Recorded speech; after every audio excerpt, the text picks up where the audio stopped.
Bismillahirrahmanirrahim. Assalamualaikum warahmatullahi wabarakatuh.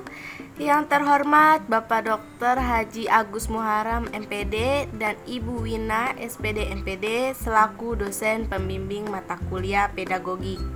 Kami dari kelompok 3 akan menyampaikan materi tentang manusia sebagai animal education. Sebelumnya, izin memperkenalkan anggota kelompok 3.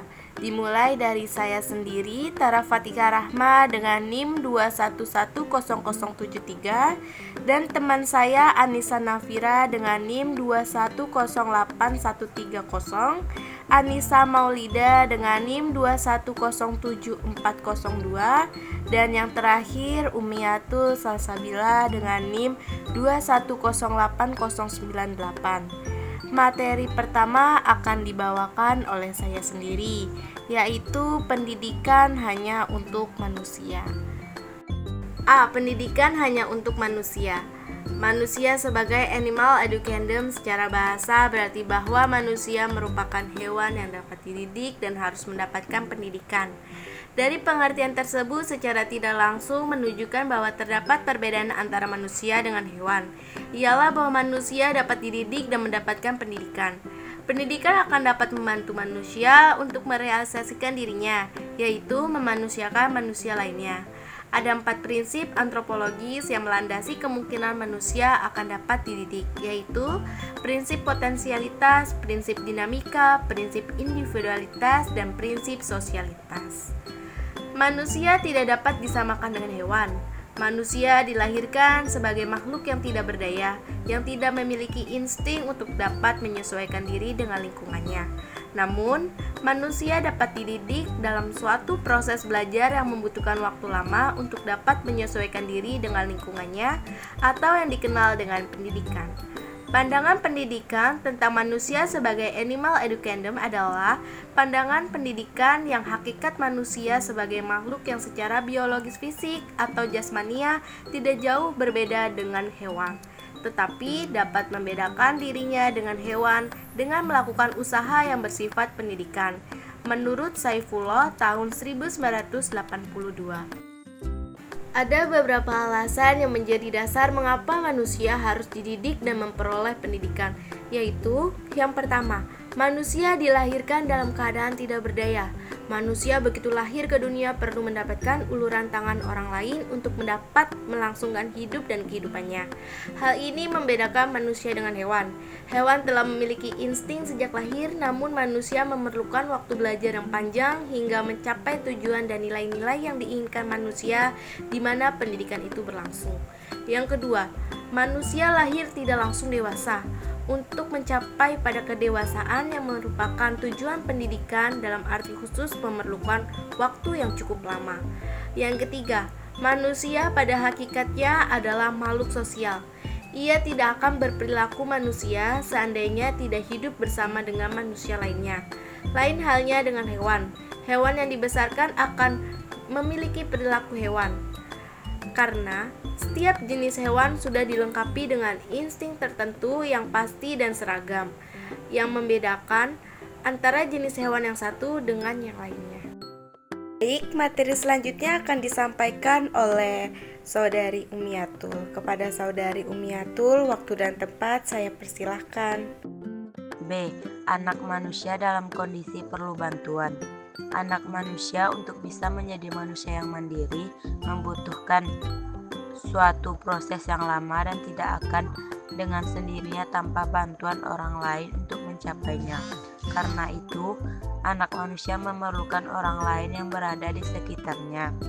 Di rumah, ia membutuhkan kasih sayang kedua orang tuanya.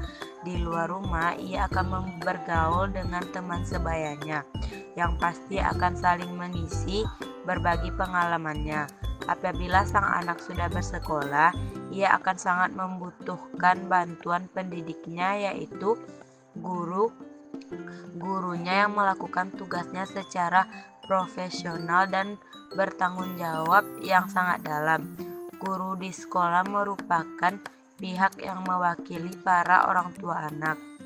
Manusia pada saat lahir tidak langsung dapat mengembangkan kemanusiaannya karena ketidakberdayaan dan kelemahan yang ia miliki secara kodrati memerlukan ukuran pihak luar untuk membantunya. Namun secara kodrati pula, anak dilahirkan dengan potensi untuk berkembang menjadi mandiri. Manusia lahir tidak berdaya. Manusia memiliki kelebihan. Manusia seringkali dibandingkan dengan hewan. Pada umumnya, dalam membandingkan itu ditunjukkan pula kelebihan martabat dan kehidupan manusia di atas hewan. Kehidupan manusia dewasa ini sungguh sangat luar biasa pesatnya, sehingga jarak antara kehidupan hewan dengan kehidupan manusiawi rasanya bukan untuk dibandingkan. B. Manusia belum dapat menolong dirinya sendiri.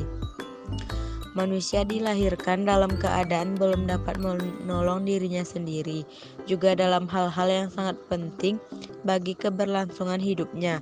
Dengan kata lain, manusia berada dalam keadaan perlu bantuan, dan bantuan harus datang dari pihak lain. Tanpa bantuan dari pihak lain, manusia tidak mungkin melangsungkan hidupnya.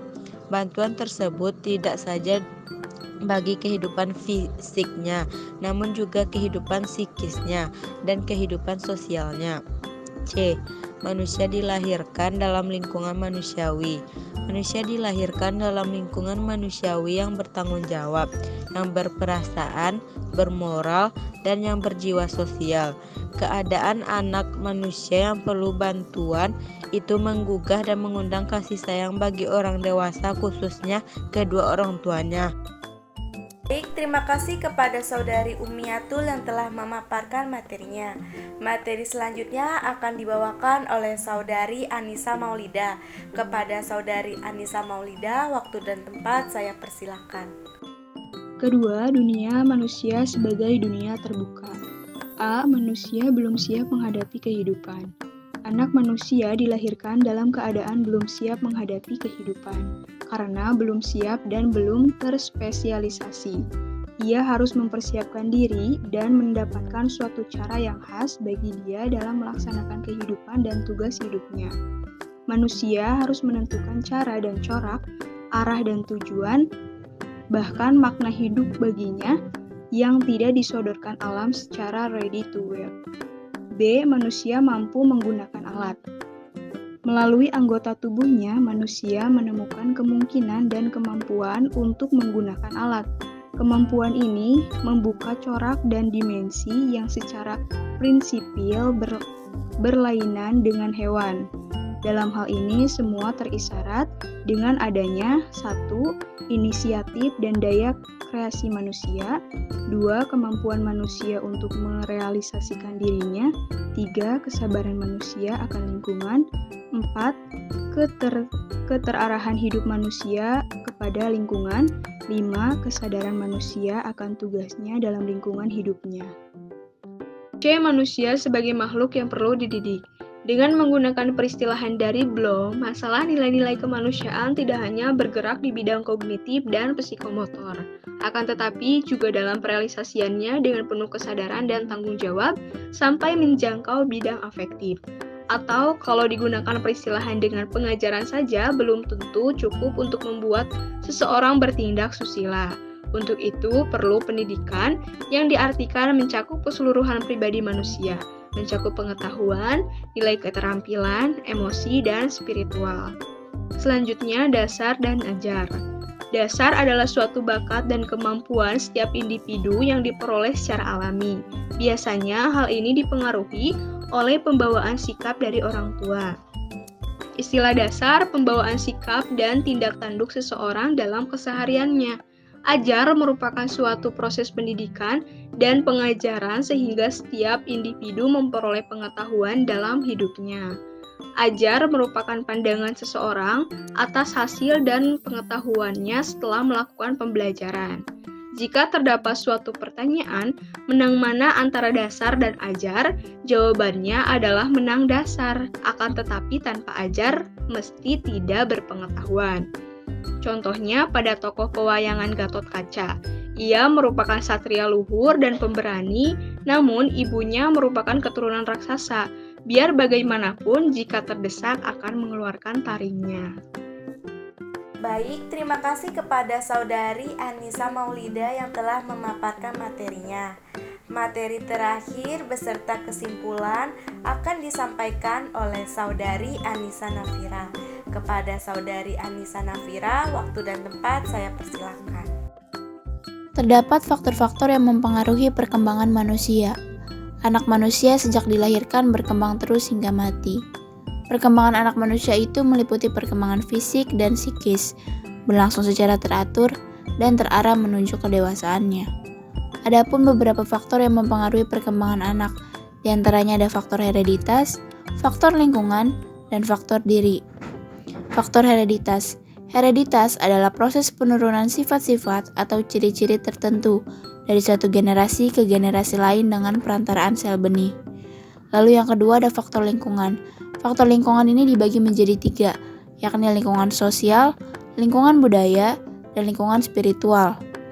Lingkungan sosial sendiri mencakup bentuk hubungan, sikap, atau tingkah laku antar manusia, dan hubungannya antar manusia dengan manusia di sekitar anak. Lalu ada lingkungan budaya. Lingkungan budaya ini dapat berupa bahasa, karya seni, adat istiadat, ilmu pengetahuan dan norma-norma, atau peraturan-peraturan yang berlaku dalam pergaulan di masyarakat sekitar anak. Lalu yang terakhir ada lingkungan spiritual. Lingkungan spiritual ini berupa agama, keyakinan, dan ide-ide yang muncul dalam masyarakat di sekitar anak. Lalu yang ketiga ada faktor diri. Faktor-faktor ini dapat berupa perasaan atau emosi, dorongan untuk berbuat atau motivasi, intelijensi, sikap, kemampuan berkomunikasi, dan sebagainya. Kesimpulan yang dapat ditarik bahwa manusia tidak dapat disamakan dengan hewan. Manusia dilahirkan sebagai makhluk yang tidak berdaya, yang tidak memiliki insting untuk dapat menyesuaikan diri dengan lingkungannya. Anak manusia untuk bisa menjadi manusia yang mandiri membutuhkan suatu proses yang lama dan tidak akan dengan sendirinya tanpa bantuan orang lain untuk mencapainya. Oleh karena itu, anak manusia perlu dididik. Didikan yang dimaksud ialah pendidikan yang mencakup keseluruhan pribadi manusia. Alhamdulillah, presentasi pada hari ini telah selesai. Terima kasih kepada Bapak dan Ibu selaku dosen pembimbing mata kuliah pedagogik beserta teman-teman 2A yang telah menyimak pematerian pada hari ini. Kami dari kelompok 3 izin undur diri. Wassalamualaikum warahmatullahi wabarakatuh.